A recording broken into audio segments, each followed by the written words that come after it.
Il était minuit passé. Une jeune fille nommée Léa rentrait de l'église, la Bible encore dans son sac et des louanges plein le cœur.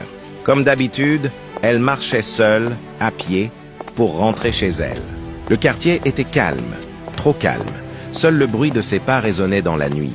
Mais alors qu'elle approchait d'un vieux fromager, une crampe soudaine la frappa au pied. Elle s'arrêta net, incapable de poser le pied au sol.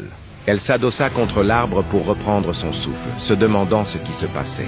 C'est à ce moment précis qu'elle entendit des voix, plusieurs voix, claires, froides, effrayantes.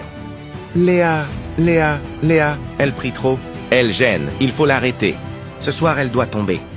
On a tout préparé. » Elle réalisa qu'elle était en face d'un rassemblement de sorciers cachés dans l'ombre de la nuit, appelant son nom dans un cercle occulte.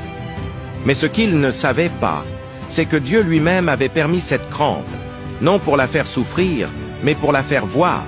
Son cœur battait fort.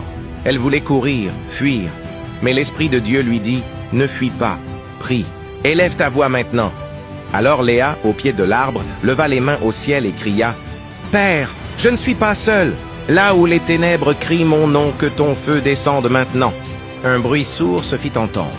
Le sol trembla légèrement. Un vent étrange souffla dans le bois. Et là, cris, hurlements. Certains couraient en se tenant la tête, d'autres tombèrent à genoux, paralysés. Un sorcier sauta dans la rivière en criant qu'il voyait le feu partout. Un autre s'enfuit en plein buisson, déchiré de toutes parts. Pendant ce temps, Léa chantait et priait. La crampe disparut comme elle était venue. Elle reprit sa route, protégée, victorieuse, couverte par la main du Tout-Puissant. Cette nuit-là, les ténèbres ont compris que prier, ce n'est pas une habitude, c'est une arme. Si toi aussi tu crois que Dieu peut te révéler les pièges cachés, tape Amen et partage cette histoire pour montrer que le Dieu vivant ne dort jamais.